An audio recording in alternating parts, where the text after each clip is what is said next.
Hi everyone, and welcome back to the channel. Tony here with Italian Dual Citizenship Assistance. And in today's video, I'm excited to bring you part 2 of my interview with top Italian attorney Arturo Grasso. Now, if you haven't seen part 1 yet, I would suggest that you follow the link in the description, go back to that first video, and then come back for this one.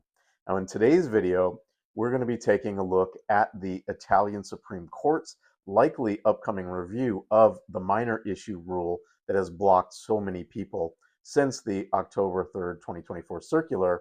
Now, for those of you who are not familiar with this term, a very simplified explanation is that the minor issue refers to a change in legal interpretation that changed the requirement from simply that an Italian parent needed to maintain their Italian citizenship, meaning they didn't naturalize as a citizen of a country outside of Italy until after their child was born, to now the Italian parent must maintain their Italian citizenship all the way up until the point that their child reaches adulthood, or both the parent and the child are considered to have lost their Italian citizenship at that point. Now, as you'll hear in the interview, according to Mr. Grasso, it looks like we have a lot to be optimistic about with regard to the minor issue. Now, we'll also be talking about 1948 cases, where they stand currently, and what the future likely holds for these type of cases. And a quick reminder that I do offer affordable 20, 30, and 60-minute consultations for anyone who would like help understanding their eligibility, options, or best path forward toward becoming an Italian citizen by descent. And you can book your one-on-one consultation with me at italiandual.com, and the link is in the description. I hope you enjoy part 2 of my interview with Arturo Grasso. In our last interview, you predicted a number of things. You said that there was going to be this constitutional court referral, and you mentioned some of the courts that were looking at referring to the constitutional court, and sure enough, right after that, we had the referral in Turin. You mentioned that you felt that the minor issue was something was happening, something was brewing, and that there was going to be a change there. And now, flash forward a little bit, we're seeing this decision in the Supreme Court to take a look at it. And I don't know if that's specifically what you were referring to, or if you had even other aspects or things that you were referring to when you mentioned a possible change to the minor issue. But this minor issue has been a huge block for so many people. I'd love to hear your thoughts on the minor issue and the Supreme Court's examination of it. Yeah, it blocked a lot of people. And so many people blocked with this minor case. Again, there are signals. Like with the court, I can only predict something which is based on experience and between the lines, what I've read from a legal perspective. We had a case heard in the chamber before the Supreme Court, the Court of Cassazione, which is the third level. It's not really a Supreme Court like in the US. The Supreme Court in the US is more like a constitutional court. Ours is the third level of justice. The Court of Cassation only looks at if the laws have been applied, not at the merits. Doesn't care about the merits, just if law were applied properly.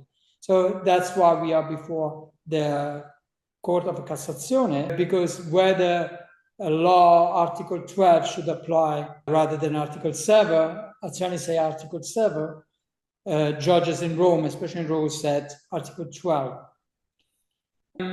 What happened was the first signal was in January this year, 2025. We had an chamber hearing before the Court of Cassation in Rome for a minor case, and the judge held the case at the chamber, and we were expecting a decision, but all of a sudden, rather than a decision, they said, oh, we are reconsidering the approach, and we will go back and to have a public hearing on this.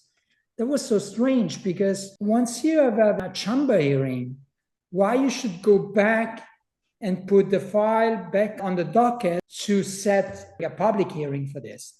I understood that later. Why was that? Because in April, there were 3 cases before the Court of Cassation with leading attorneys, and they were discussing publicly for the first time during the hearing about a minor case before in a public hearing.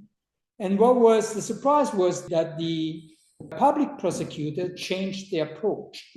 So it was a real big surprise because the prosecutor spoke during the hearing and said, it has been a long debate. We've been thinking carefully about this. We have reconsidered the case and we do not agree with the state attorney, because in the same hearing, you got the judges, the public prosecutor, the state attorney on behalf, the defense for the ministry, and the defense for the petitioners, the applicants' representative. And the public prosecutor said, we change approach and we agree with the attorney, because they made a wide discussion. It was basically what we've been writing, that Article 7 is a special provision, is not, the Article 12 is a general provision for those who have only one citizenship most of the time. They're not dual, they have no birthplace citizenship, and that they got citizenship, derivative citizenship, because of the change of the father or of the parents, father, mother. In the minor case, as with birthplace citizenship countries like US, that does not happen. So when the parents naturalize, they not give a child, do not derive any citizenship because they already got a birth. This is the main principle. But what the prosecutor said, it wasn't a conservative approach from Italy, losing all this child, lose all this community abroad. So it wasn't a conservative approach trying to keep Italian citizenship among people moving, immigrating abroad. And especially in the birthplace citizenship country, that was the principle. And it has been the principle forever, for so many years. So today, Consulate or Comune are asking people, oh, show me that your ancestor did not lose their citizenship or wanted to regain their citizenship.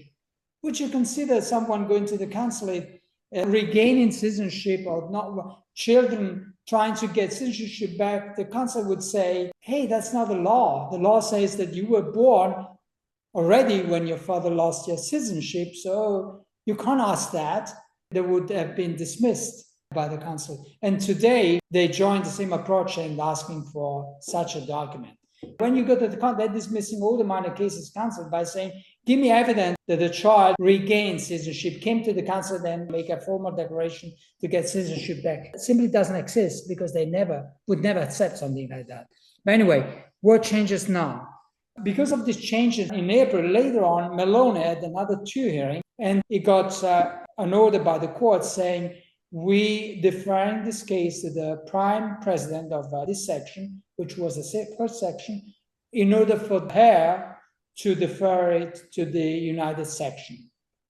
So it's still upon the prime president of the section number 1 to defer, but this is going to happen. I mean, they would not do all this, review all these cases if they were not convinced to go before the United Section. So we expect the United Section to have a hearing, most probably across the new year, so December, January, around maybe before the Constitutional Court spring decision, and most probably going to revert.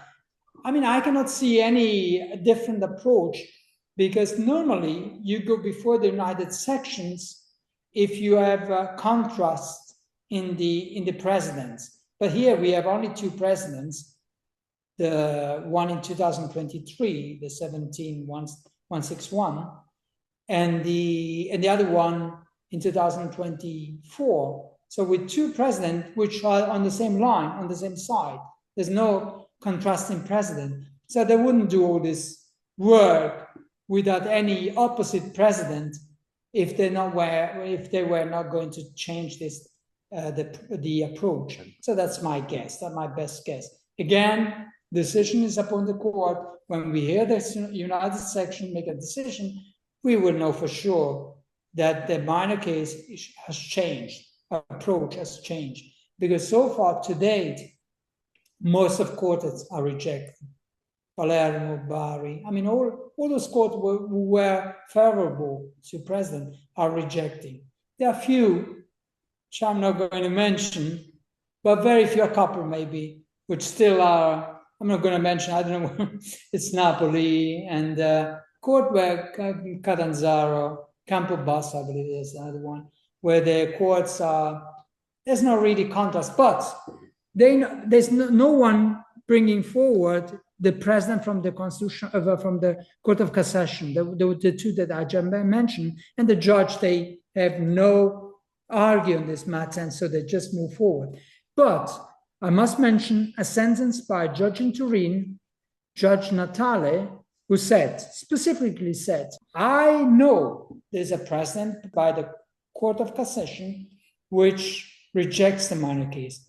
Nevertheless, and he mentions the case, the number of the case number, but he says, nonetheless, I do not agree. And I believe that Article 7 is a special provision, and Article 12 is a general provision. So Article 7 prevails on Article 12, also because the petitioner are from US and they got birthplace citizenship.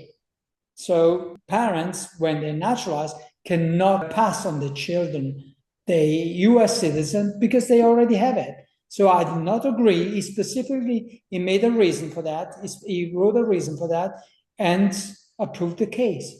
So that was really interesting, and an interesting approach. So when we're looking at Article 7 versus Article 12 in this argument, when we have, say, an Italian-born child immigrates with their Italian-born parents, and those Italian-born parents naturalize while the child is still a minor, let's say in the United States, that Italian child is pretty much always been considered to have lost their Italian citizenship at the time that their Italian parents naturalized.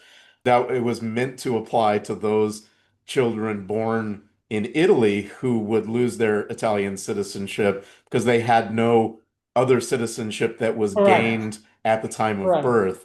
Whereas those children born in the United States, in that same scenario where their parent naturalizes while that child is a minor, they have been treated differently under the law up until these recent changes because they were born in a country where they obtained citizenship at birth by the nature of being born in that country, like in the United States, being a jus solis nation where the law of soil prevails. That's why we should adopt Article 7 in those cases where a child was born in the US. So we must be referring to all those cases where the immigrant went to the US, had a child in the US, and after naturalized.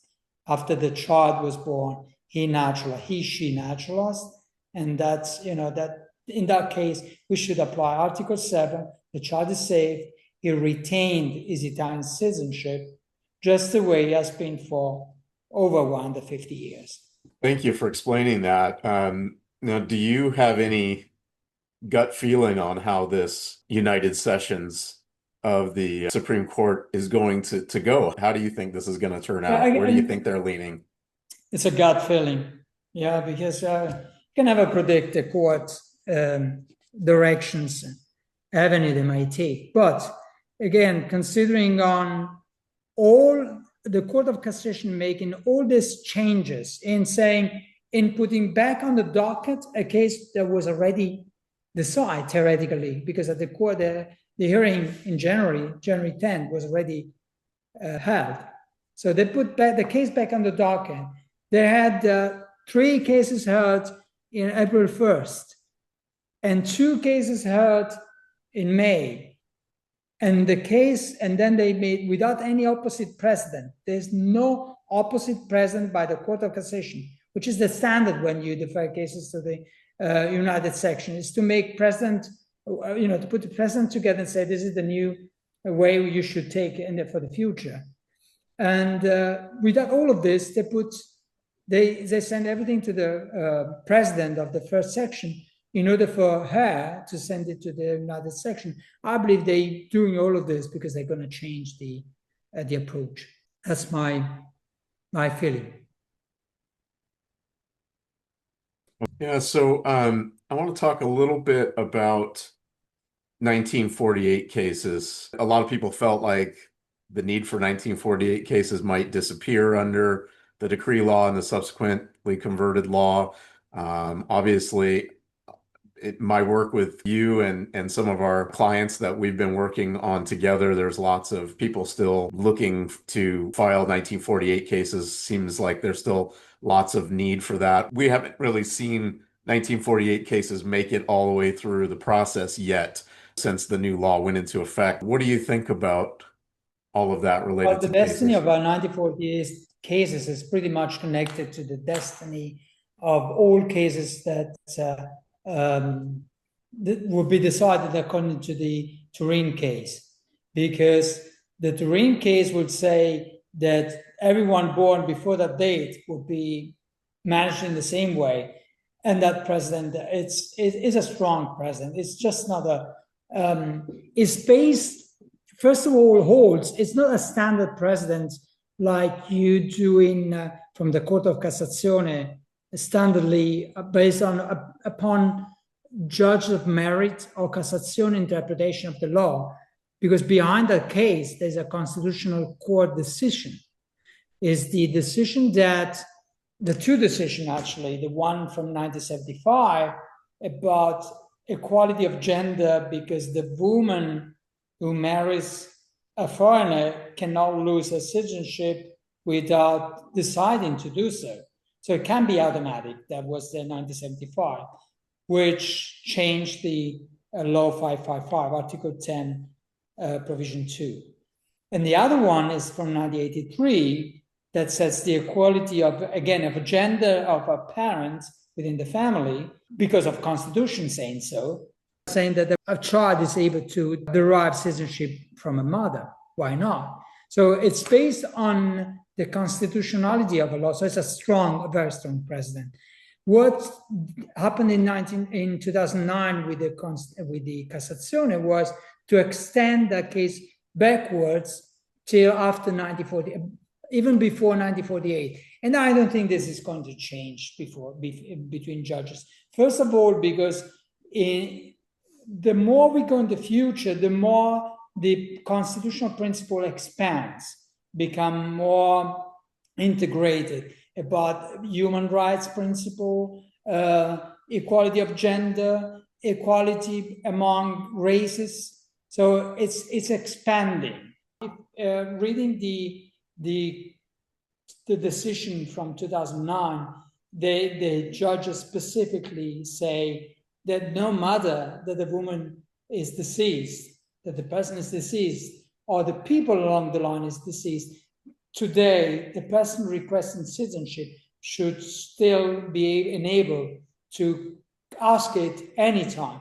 And now that you let me thinking about this, there's a passage in decision 142 that refers to 2009 decision and says that citizenship can be brought to court anytime, and no matter what, that strengthens that kind of concept of citizenship be challenged at any time. So no matter when it happened, deprivation happened. So because of this, I don't think the 1948 case is going to change. Of course, who are you going to apply? There are very few cases now with two generations. So if the generational limits will be maintained for the future generation, it will disappear in the long term, because how many people you can find that would be second generation? The parent will have been born before 1948, because Right. in order to apply that, you need, it would be less and less. Unless the applicant is up there in years, they probably aren't going to have somebody who fits the parent-grandparent two-generational limit. Yes, but the vast majority will be reintroduced when the Constitutional Court would say, hey, we can't deprive people that are already born before March 28. So all those people with a long lineage, they will still apply. So I believe that the 1948 case is going to work for at least, for a long time, stay for a long time. Wow. So I hope you enjoyed part 2 of my interview with Mr. Grasso. Now, as I pointed out in part 1, everything I have heard him predict or suggest will likely happen has come true so far. And to hear him say that he believes the new law may ultimately only apply to those born from March 28th onward, and then he believes the Italian Supreme Court may very well reverse the minor issue ruling, blocking so many people over the past year is certainly great to hear and provides a lot to be hopeful for in the coming months. Now, be sure to like and subscribe to make sure that you get notified when the third part of this interview is released. And as I mentioned before, Mr. Grasso, like many of the top Italian attorneys, have been recommending that people who are blocked by the current restrictions in place, but who do want to take advantage of the possible changes in the eligibility restrictions moving forward, are going to want to start gathering all of the required records and documents as soon as possible. These documents can take 6 or 12 months or more to gather in many cases. So those who start now will be ready to make their move when these favorable court decisions come down, which could trigger an avalanche of court cases and applications from the many thousands of people around the world who are sitting back, watching and waiting to see what happens in the Italian courts over the next few months. Now, if you'd like to understand your eligibility and get started collecting the required records and documents to apply or file for recognition of your Italian citizenship, I do offer affordable 20, 30, and 60-minute consultations where I can help you get clear on how to move quickly and efficiently toward having your case ready to go when the time is right. You can book your one-on-one consultation with me on my website at italiandual.com. I look forward to speaking with you, and I'll see you in the next video.